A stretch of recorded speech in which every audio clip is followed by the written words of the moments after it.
Horas. Kita bertemu kembali hari ini Selasa 13 September 2022 dan kita akan merenungkan firman Tuhan melalui renungan harian Carpe Diem. Kiranya di hari ini damai sejahtera Allah yang melampaui segala akal memelihara hati dan pikiranmu di dalam Kristus Tuhan kita. Marilah kita memulai renungan firman Tuhan hari ini. Kita menyanyikan buku yang di nomor 123, baitnya yang pertama dan ketiga.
Firman Tuhan hari ini bagi kita adalah yang tertulis dalam Imamat 19 ayat yang ke-17. Janganlah engkau membenci saudaramu di dalam hatimu, tetapi engkau harus berterus terang menegur orang sesamamu, dan janganlah engkau mendatangkan dosa kepada dirimu karena dia. Demikianlah firman Tuhan. Saudara-saudara yang dikasihi Tuhan, dalam budaya Batak ada sebuah upasa atau pantun kebajikan yang berbunyi demikian. Si boru puas, si boru bakara. Molo nunga puas, so ada bemara.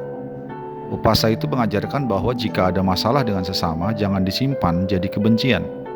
Harus segera disampaikan dengan baik-baik, sehingga mendapat klarifikasi dan akhirnya tidak muncul persoalan yang lebih besar di masa depan. Apa yang diajarkan upasa Batak ini sesuai dengan firman Tuhan hari ini. Tuhan berfirman bahwa agar kehidupan umat Israel baik dan sejahtera di tanah yang dijanjikannya, mereka harus menjauhkan diri dari sikap membenci sesama. Dan jika ada masalah, haruslah mereka berterus terang menegur, sehingga tidak mendatangkan dosa bagi diri mereka sendiri. Dengan berterus terang dan menegur, apa yang menjadi masalah dapat diurai satu persatu dan dapat kata sepakat untuk perbaikan di masa depan. Sedangkan kalau disimpan dalam hati akan menjadi kebencian yang bertambah besar dan kemudian berpotensi mendatangkan dosa bagi diri sendiri. Sahabat Carpe Diem yang dikasihi Tuhan, dalam relasi dengan sesama selalu saja ada kemungkinan kita bersilang pendapat dan berkonflik. Penyebabnya tentu adalah karena kita memiliki latar belakang, pandangan, dan bahkan sifat-sifat yang berbeda. Oleh karena itu, penting bagi kita untuk dapat mengelola konflik dengan baik. Cara yang disampaikan firman Tuhan hari ini adalah dengan tidak menyimpan kebencian di dalam hati. Haruslah kita berterus terang dan menegur sesama kita yang bersangkutan dengan masalah yang ada. Namun demikian, teguran yang dimaksud adalah teguran dalam kasih, teguran yang mendatangkan damai, bukan memperuncing konflik. Dan itu hanya bisa dilakukan dengan kesadaran bahwa kita semua memiliki kekurangan, dan Allah telah mengampuni kekurangan kita melalui pengorbanan Kristus di kayu salib karena kasih-Nya bagi kita.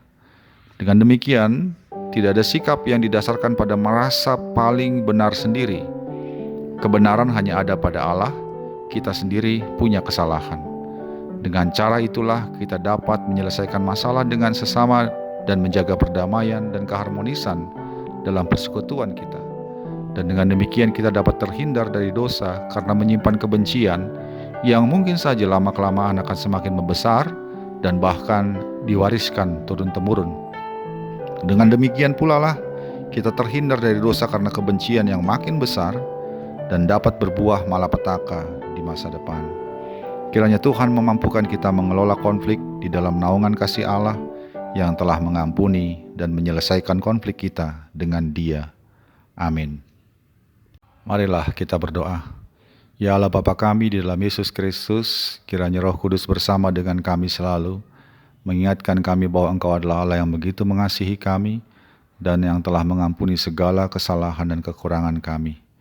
Biarlah semua itu juga mendorong kami untuk dapat mengelola konflik dengan sesama kami, sehingga berujung kepada damai sejahtera, di mana kami bisa saling memaafkan, saling memahami, dan juga bersama-sama membangun suatu persekutuan yang semakin baik, yang memuliakan Tuhan. Dalam Yesus Kristus kami berdoa. Amin. Kasih karunia dari Tuhan kita Yesus Kristus, anugerah dari Allah Bapa kita, dalam persekutuan dengan Roh Kudus menyertai engkau sekalian. Amin.